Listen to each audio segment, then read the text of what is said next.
I first met Phil Hinck 51 years ago in 1969 when I was a freshman on the CBA cross-country team and Phil was a junior on the team. Phil was a great runner at CBA. He was a Monmouth County and Shore individual champion.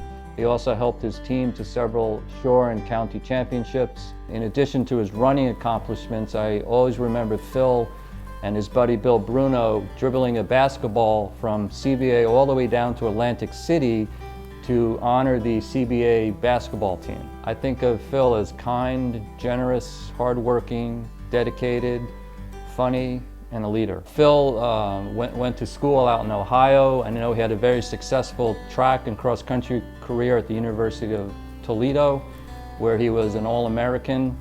He also qualified for the Olympic trials in the steeplechase, and although he didn't make the Olympic team, he's still being able to qualify for the Olympic trials is something that very few athletes in any sport ever get to accomplish. So I think that's a great accomplishment.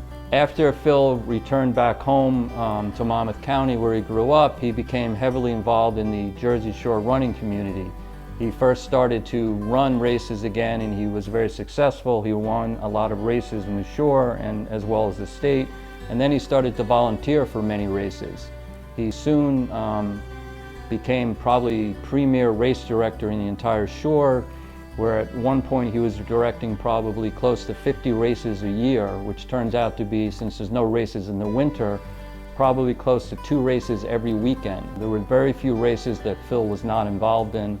He took over all the large races in the Shore, such as the Belmore 5, the George Sheehan Classic, which is named after CBA founder, and the Spring Lake 5-mile run, which turned out to be the premier race in the entire state with over 12,000 runners.